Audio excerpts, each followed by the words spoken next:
नमो विष्णुपादाय कृष्णप्रेष्ठाय भूतले श्रीमते भक्ति वेदांत स्वामिनिति नामिने। हरे कृष्ण कृष्ण कृष्ण हरे हरे, हरे राम राम राम हरे हरे। श्री ऐसी भक्ति वेदांत स्वामी प्रभुपाद की जय। आचार्य महात्मा गांधी जी की जय। भगवद गीता 2020 में आपका स्वागत है। चौथे अध्याय का चर्चा चल रही है। आज की श्लोक संख्या है 19 और हम इसका प्रारंभ करने के पहले 18वें श्लोक का पुनर्कथन कर लेते हैं।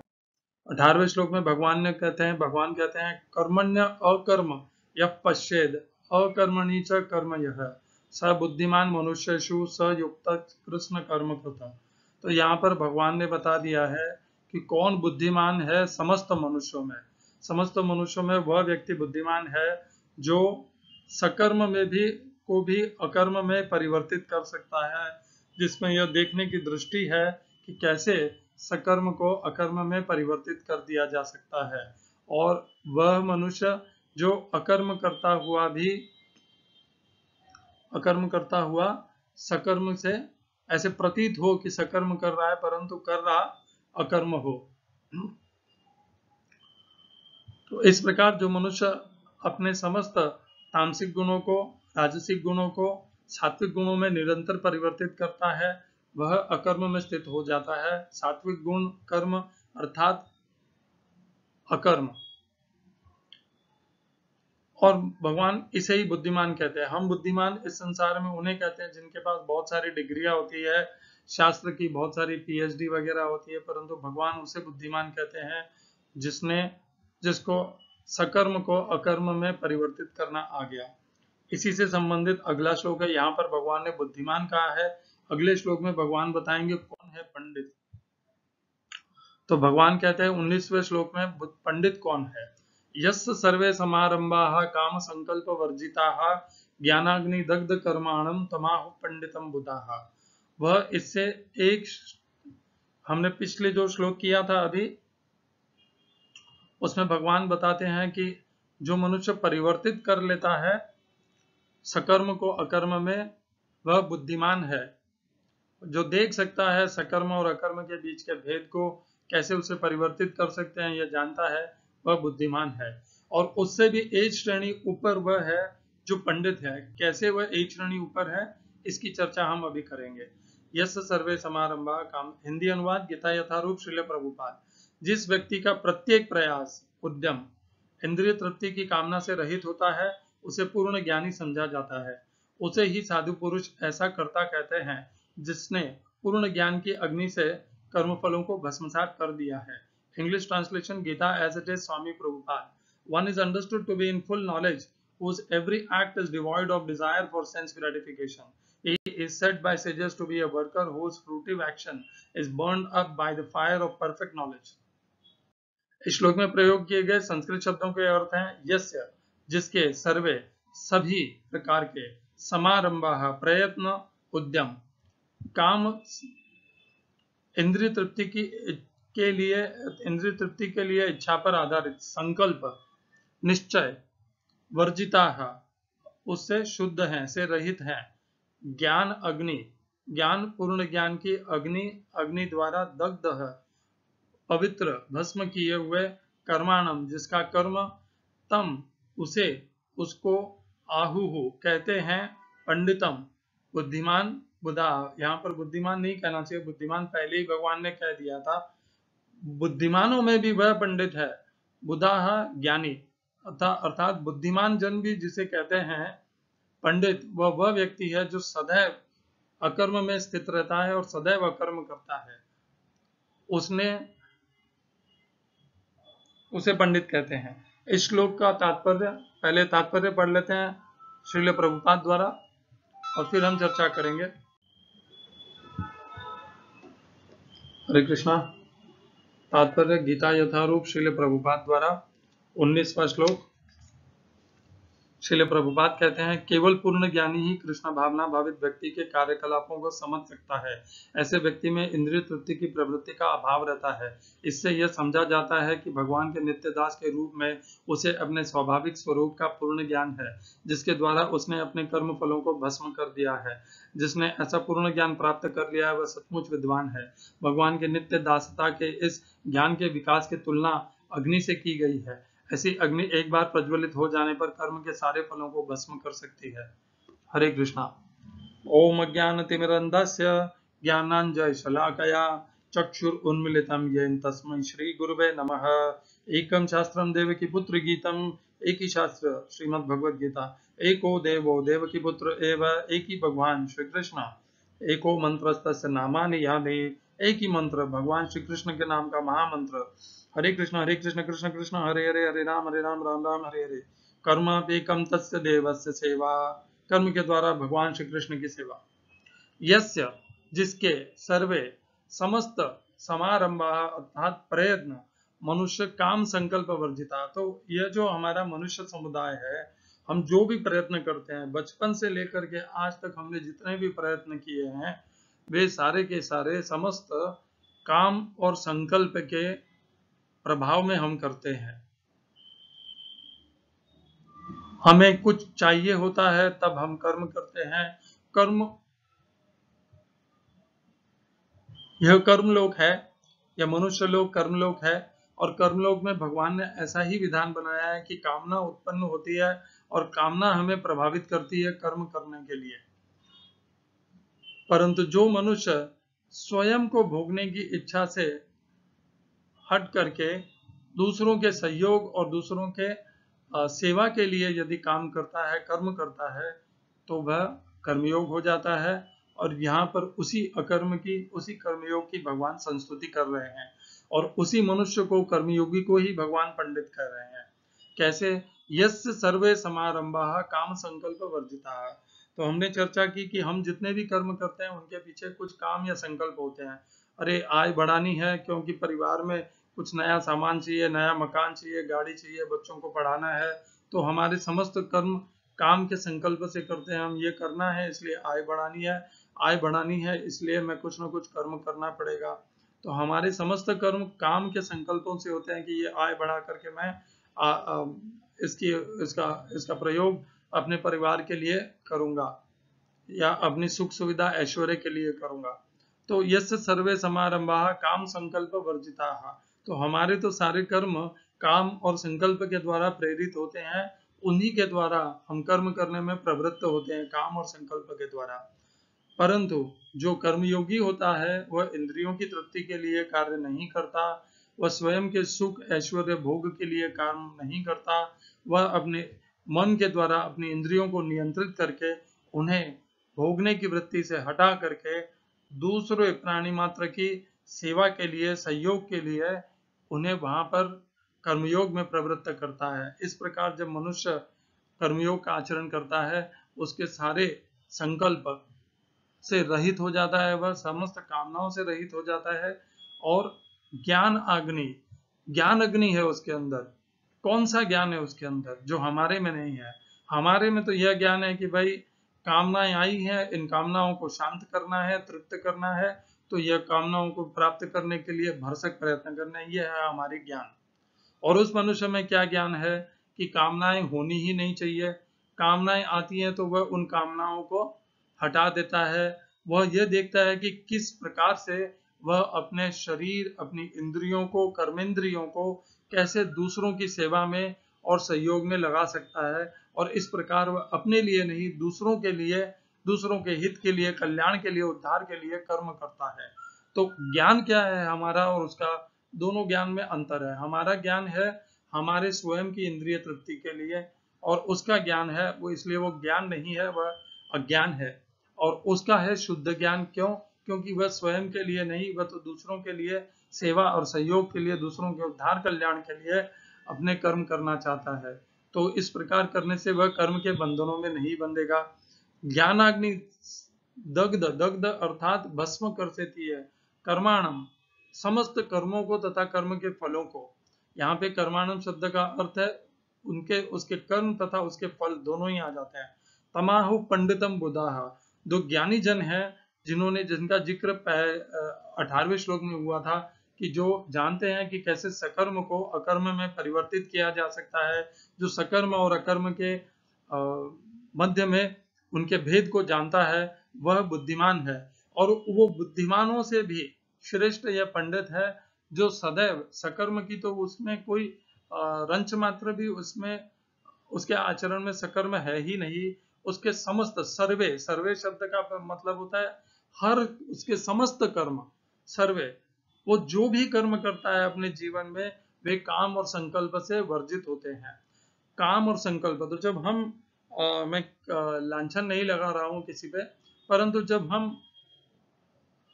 दान की प्रक्रिया करते हैं और दान हम इस भाव से लेते हैं कि हमें मंदिर निर्माण करने के लिए दान चाहिए, तो वह भी एक काम है, वह भी एक संकल्प है वह सात्विकता, या ये भी कह सकता हूँ कि वह दिव्य है, क्योंकि भगवान से संबंधित है, भगवान के लिए वह दान की पुकार है, परंतु है तो वह काम। और उस कामना से प्रेरित होकर प्रभु लोग, साधु लोग अनेकों धनी धनाढ्य संपन्न व्यक्तियों के पास जाते हैं, उनकी चाटुकारिता करते हैं, उनको अच्छा सा मक्खन लगाते हैं ताकि उनसे दान प्राप्त कर सकें, और दान प्राप्त करके वह भगवान के सेवा में उसका उपयोग कर सके। तो बुराई तो कुछ नहीं है उसमें, परंतु वह उतना शुद्ध भी नहीं है।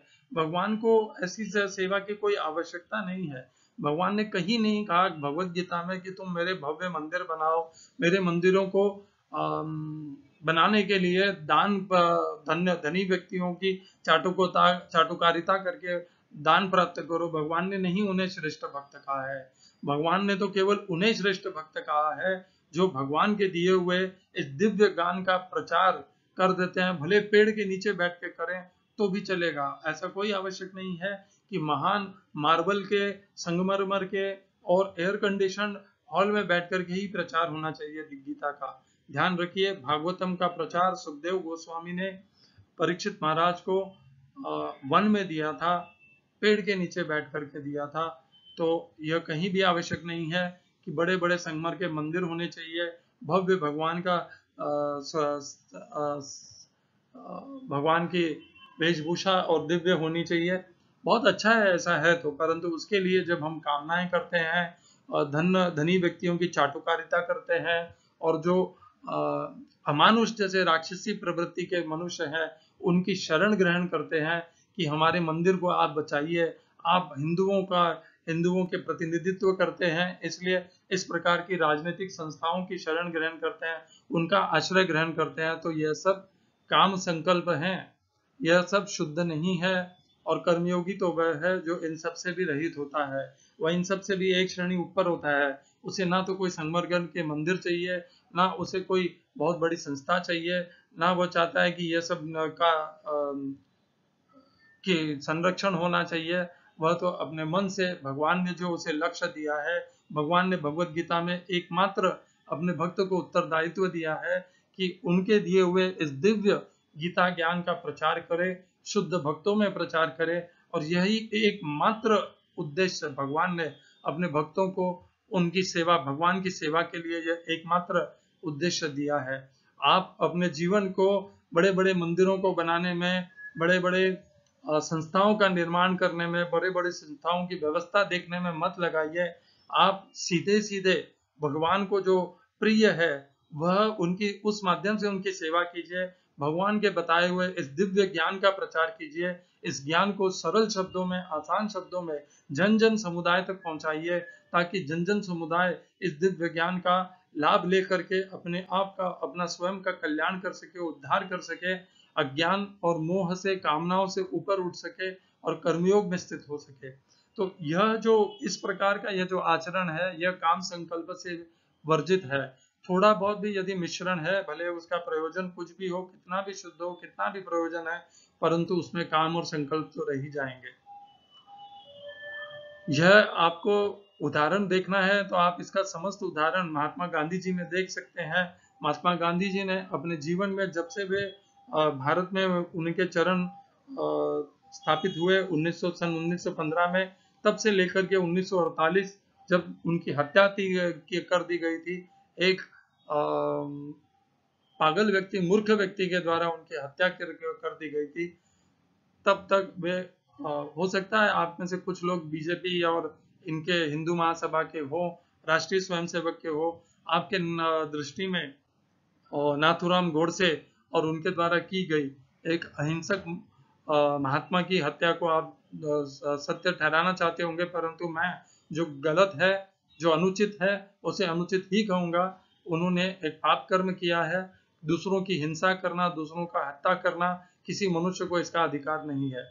यदि उनमें इतनी सत्यता प्रामाणिकता थी तो वह गांधी जी को अपने अपने सोच से, विचार से समझाते, उनको परिवर्तित करते। यदि वह इस प्रकार नाथूराम गोडसे भगवान महात्मा जी को परिवर्तित कर लेते तो महात्मा जी उनके लिए, उस नाथूराम गोडसे और राष्ट्रीय स्वयंसेवक संघ के लिए एक अद्भुत शक्ति बनकर के उभर के आते। परंतु जो उनका विचार ही गलत है, राष्ट्रीय स्वयंसेवक संघ का, हिंदू महासभा का, तो वे कहां से महात्मा जी को प्रभावित करके उन्हें परिवर्तित कर सकते थे। और अपने से बड़ों को, जो अपने से ज्यादा महात्मा है, बुद्धिमान है, उनके ऊपर अपना ज्ञान आरोपित करना, अपने मापदंड से उनको तोलना, यह तो मूर्खता है, इसके सिवाय और कुछ भी नहीं है। तो महात्मा गांधी जी का पूरा जीवन 1915 से 1948 समस्त काम और संकल्पों से वर्जित रहा है। उन्होंने कुछ भी इच्छा नहीं की। उनका एकमात्र उद्देश्य था समस्त लोगों को भगवत गीता का ज्ञान, भगवत गीता के आचरण के हिसाब से अनुसार अपना जीवन का व्यतीत करना, आचरण करना, उसका अनुसरण करना उस ज्ञान का, और उसको अपने आचरण के माध्यम से जन जन तक प्रसारित करना। और इसी के माध्यम से वे इसी हेतु में वे भारत के स्वतंत्रता संग्राम में भी जुड़ गए, क्योंकि यह भी उन्हें अपना एक कर्म भूमि दिखी, कर्मयोग दिखा उन्हें। उनकी कोई लालसा नहीं थी सत्ता के प्रति, कुर्सी के प्रति या पद के प्रति। उन्होंने तो यह एकमात्र स्वतंत्रता संग्राम के हेतु किया था, किसी काम संकल्प से रहित होकर के किया था। तो यह इस प्रकार का, यह जो कर्मयोगी का आचरण है, यही पंडित का आचरण है।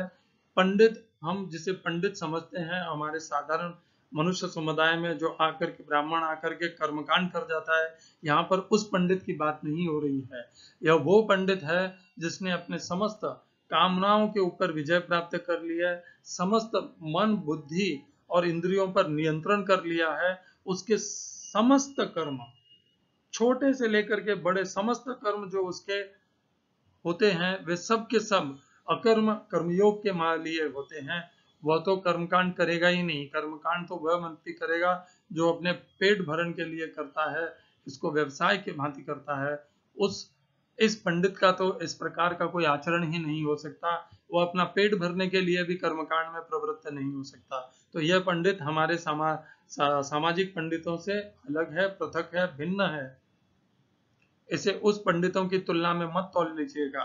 तो यह पंडित तो वह है जिसने कामनाओं के ऊपर विजय प्राप्त कर ली है, और अपने समस्त कर्म करते हुए वह दूसरों के उद्धार के लिए, कल्याण के लिए उन्हें करता है, एक यज्ञ के लिए करता है, एक कर्मयोग के भांति करता है। भगवान को समस्त प्राणियों में स्थित जान करके, समस्त प्राणियों की सेवा को भगवान की सेवा जान करके उस प्रकार समस्त प्राणियों की सेवा में सदैव लिप्त रहता है, संलग्न रहता है, वह कर्मयोगी है, जो अपने लिए नहीं केवल दूसरों के लिए जीता है, दूसरों के लिए कर्म करता है, और दूसरों के हित के लिए ही सदैव उसकी इच्छा होती है। मनुष्य कर्म शरीर वांग मनोभिर्यत कर्म प्रारभते नरः न्यायं वा विपरीतं वा पंचैते तस्य हेतुः। शरीर, वांग, मय, इन तीनों से कर्म होते हैं। ध्यान रखिएगा इस बात को। कर्म किस किस से होते हैं? शरीर, अर्थात ये शरीर और शरीर के ये कर्मेंद्रियां, और वांग अर्थात इस जिह्वा से जब हम बोलते हैं तो वे भी कर्म में गिने जाते हैं। इसीलिए जब हम कटु शब्द कहते हैं, दूसरे को अपशब्द कहते हैं, अपमान करते हैं, निंदा करते हैं, तो वे हम उन पाप कर्मों के भागीदार बन जाते हैं। और मन से भी जब हम कर्म करते हैं तो वे भी हमारे कर्म गिने जाते हैं, और कर्म का तो कर्मफल होता ही है। यदि कोई आपको यह कह दे कि मन से किए हुए कर्मों का प्रतिफल नहीं मिलेगा, तो यह भूल है, क्योंकि भगवत गीता में स्पष्ट लिखा हुआ है शरीर वांग मनोभिर्यत कर्म प्रारब्धते नरः। इन तीनों के माध्यम से शरीर, जिह्वा और मन के द्वारा मनुष्य कर्म करता है। न्यायम वा विपरीतम वा पंचैते तस्य हेतवः। भले वह धर्म के अनुकूल हो या धर्म के प्रतिकूल हो, यही कर्म करने के साधन है। और कर्म करने के हेतु 5 अलग हैं, जिनका वर्णन 18वें अध्याय में आता है। यह श्लोक 18वें अध्याय का है, जिसका मैंने यहाँ पर उल्लेख किया है। शरीर वांग मनोभिर्यत कर्म प्रारब्धते नरः। कर्म किससे होता है? शरीर, जिह्वा और मन से होता है। तो मन में भी दूसरों के प्रति दुष्भाव मत रखिए, दूसरों के प्रति षड्यंत्र मत बनाइए, मन में भी दूसरों के प्रति घृणा मत रखिए, क्योंकि ये सब भी आपके पाप कर्म में गिने जाते हैं। जब आप दूसरों के प्रति द्वेष रखते हो, घृणा रखते हो, दूसरों से शत्रुता रखते हो, ज्वलन रखते हो, तो ये सब आपके लिए पाप कर्म के फल देने वाले बनेंगे। तो इस प्रकार के समस्त कर्मों से अपने आप को शुद्ध कर लीजिए। आपके शरीर, जिह्वा और मन से जितने भी कर्म हो, उन सबको काम और संकल्प से रहित कर लीजिए, और इस प्रकार दूसरों की सेवा के अर्थ अपने कर्म कीजिए, और आप भी पंडित बन जाएंगे। कौन सा पंडित?